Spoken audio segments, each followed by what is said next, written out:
सिद्धांत प्रणाम के साथ मैं विजय विद्रोही सराय पीपल थला से अटल कमल, अटल इरादा, अटल विकास, अटल आधी आबादी के सम्मान के साथ आदर्श नगर को आदर्श बनाने की कवायद के साथ जुटे जनता के जनपद पर जन सरोकार के साथ मोदी गारंटी के ट्रैक पर बढ़ता हुआ अपना राजकुमार, जिसे कहते हैं आदर्श नगर का सरमन कुमार।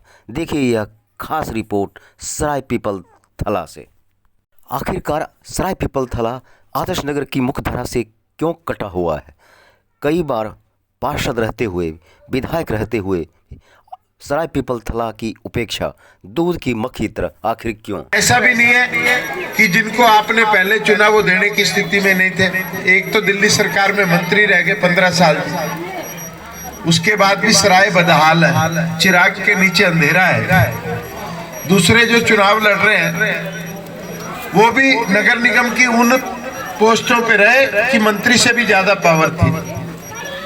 मैंने इसी गली में भाई साहब इस सीजन में 2.5 फुट पानी भरे हुए देखा है जी। इस गली के मोड़ में सड़क से लेकर अगर उस 2.5 फुट पानी में किसी महिला के, किसी बेटी के, मेरी बेटी की उम्र 30 साल है इसलिए बेटी कह सकता हूँ, महिला नहीं कह रहा, मेरी किसी बेटी के पेट में गर्भ हो और उसे हॉस्पिटल ले जाना पड़े तो वो चला जाएगा क्या जी साहब?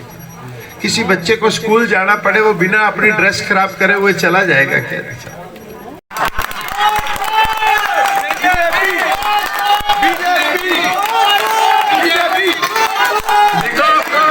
भैया को मैं 10,000 रुपए महीना कमाने की स्कीम बता के जा रहा हूँ। अभी मैं सरकार में नहीं हूँ जी सर। जितने वाइपर मंगा सकते हो मंगा के रख लो। और दिल्ली में झाड़ू नहीं बिकेगी जी सर, बिकेगी भी नहीं, चलेगी भी नहीं, क्योंकि झाड़ू का तिनका बिखर चुका है। कहो कि हमें ऐसी सरकार नहीं चाहिए, वो हर बात पे कहते हैं एलजी साहब नहीं करने देते, हर बात पे कहते हैं मोदी जी मेरे को काम नहीं करने देते। क्या मोदी जी से पूछकर तूने अपने घर में 12 लाख रुपए की टॉयलेट सीट लगाई? हमारे घरों में आज भी बहनें और माताएं रात को बोतल उठा के सुलभ शौचालय में जाने की फिराक में रहती हैं कि रात हो तो किसी तरह हम ढक्के नूटे में चले जाए। और घर में जो फ्लश है, फ्लश का जो सीवर का पानी है वो घरों में घुस जाता है। और वो 12 लाख रुपए की टॉयलेट सीट अपने घर पर लगाते हैं जिसपे सोने की प्लेट चढ़ी हुई है, गर्म और ठंडा पानी निकलता है। क्या मोदी जी ने आपको कहा था?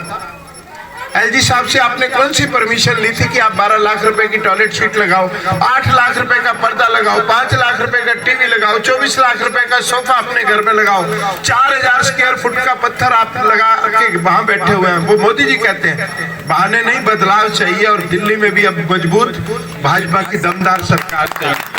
राजकुमार जी, आप सचमुच में राजकुमार हैं कि यहाँ आप आए नहीं, आपको जिम्मेदारी नहीं मिली, उसके बाद भी एक एक गली, एक एक समस्या से आप रूबरू हैं।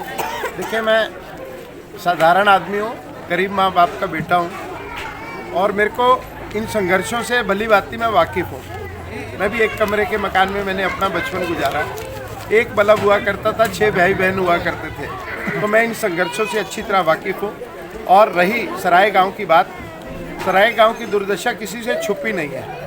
और जो लोग चुनाव लड़ रहे हैं वो एक ही बात कहते हैं कि हम चांदी के जूते से चुनाव लड़ते हैं, उसी से जीतते हैं। राजकुमार भाटिया दिल के टुकड़े से चुनाव लड़ेगा, दिल के टुकड़े से जीतेगा और दिल के टुकड़े से निभाएगा। जी, यहाँ दलित समाज और पूर्वांचली का कहीं न कहीं वोटर हैं, तो पूर्वांचली समाज के लिए कुछ स्टेटमेंट आया केजरीवाल जी का, एक नहीं 2 बार। देखिए भाई साहब, अच्छा माहौल है, मेरी माताएं मेरे को आशीर्वाद दे दिए। हल्के आदमी की बात नहीं करनी चाहिए जी, हम बड़ी लकीर खींचेंगे, बड़ी राजनीति करेंगे। और पूर्वांचल के लिए, हरिजन समाज के लिए, वाल्मीकि समाज के लिए और समाज के उस वर्ग के लिए जिसको मेरी ज़रूरत है, मैं उसके लिए काम करूँगा। मैं केजरीवाल जी और लोगों के बारे में बात ही नहीं करना चाहता। अम्बेडकर के सपनों और सिद्धांतों की अगर बात करें तो कहते हैं कि हमने ज़्यादा तवज्जो दिया बजाय भाजपा के। देखिए, अम्बेडकर जी इस कलयुग में महामानव है। अगर अम्बेडकर जी ना होते तो आज हम लोग बराबरी के दर्जे की बात नहीं कर सकते थे जी। और अम्बेडकर जी के सपनों का भारत अभी भी पूरा होने में कसर है।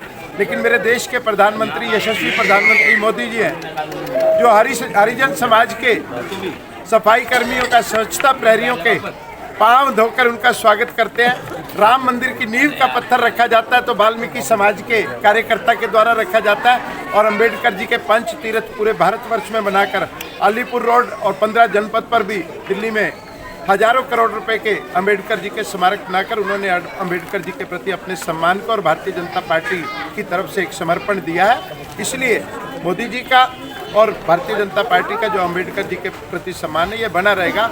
और मैं भी इसी, मेरे जो राजनीतिक गुरु और विचारक है नानाजी देशमुख, उन्होंने कहा था कि मेरी लड़ाई अपने लिए नहीं है, अपनों के लिए है। मेरे अपने वो हैं जो पीड़ित हैं, उपेक्षित है, वंचित है और जिनको अभी अपनी बारी के आने की प्रतीक्षा, मेरी लड़ाई उनके लिए है। मैं इस वर्ग के साथ सदैव खड़ा रहूँगा।